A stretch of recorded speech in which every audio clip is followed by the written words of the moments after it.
افسوس ہوتا ہے. میں نہیں سمجھتا تھا کہ یہ شخص یہ کچھ کرے گا. اس نے تو لٹیا ہی دبو دی.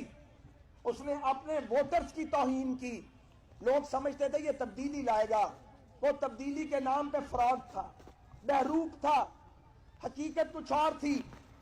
اس نے لوگوں کو بول بول کر, اور پھر اس کے ساتھ جو ریاستی اداروں کی سپورٹ تھی اور جو ریسورسز تھے, اس سے اس نے لوگوں کے دماغ بدلنے کی کوشش کی. سچائی نہیں تھی, سچائی کوئی نہیں تھی. ان کے 4.25 سال میں پاکستان میں 1 میگا واٹ بجلی کا اضافہ نہیں ہوا. ان کے 4.25 سال میں پاکستان میں کوئی میگا پروجیکٹ نہیں بنا. یہ مسلم لیگ نون ہے جس نے لوڈ شیڈنگ ختم کی. مسلم لیگ نون ہے جس نے IMF کو الوداع کہا پچھلے دور میں. یہ مسلم لیگ نون ہے جس نے یہ جو گیس کے اسٹیشن ہیں ان پہ جو قطاریں لگتی تھی, یاد ہے قطاریں لگتی تھی, ہم LNG لے کے آئے, ہم نے وہ قطاریں ختم کی. ہم نے ریلوے کو سیدھا کیا, ہم نے موٹر ویز بنائی, ہم نے انفراسٹرکچر بنایا. ابھی ہم راستے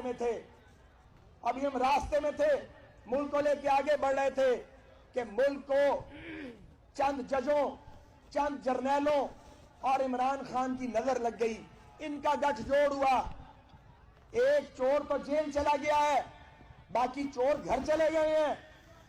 اصولی طور پہ ان چوروں کو گھر نہیں جانا چاہیے.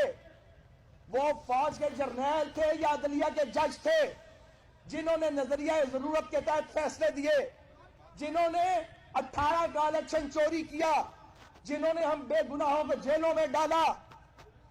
وہ قوم کے مجرم ہیں, ہمارے مجرم نہیں ہیں.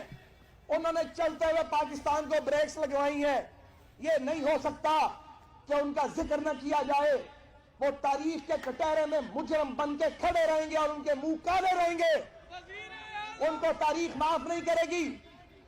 جنہوں نے RTS کے ذریعے نتائج بدلے, جنہوں نے نواز شریف کو بے گناہ کو اس لیے ڈسکوالیفائی کیا کہ وہ ڈکٹیشن نہیں لیتا تھا. ایسے ملک نہیں چل سکتا. ملک عوامی مینڈیٹ سے چلے گا, ملک ووٹ کی طاقت سے چلے گا. جتنی بار اس ملک میں یہ ہوگا, ہم ووٹ کی حرمت کے نعرے پر قائم رہیں گے انشاءاللہ تعالی. ہم بالکل چاہتے ہیں کہ بلہ ہمارے سامنے ہو. مسلم لیگ نون یہ بالکل نہیں چاہتی کہ بیلٹ پیپر پر بلے کا نشان نہ ہو. اگر ٹھہرو, اگر بلے کا نشان لینا ہے, اپنی فالٹ لائنز ٹھیک کرو, قانونی تقاضے پورے کرو. یہ نہیں ہو سکتا تم قانون کا مذاق بھی اڑاؤ اور قانون تمہارے لیے موم کی ناک بن جائے. میرے حلقے میں عمران خان صاحب کے کاغذ ریجیکٹ ہوئے ہیں. یہ میاں نصیر صاحب بیٹھے ہیں MPA, یہ انہوں نے ان کی شکایت پر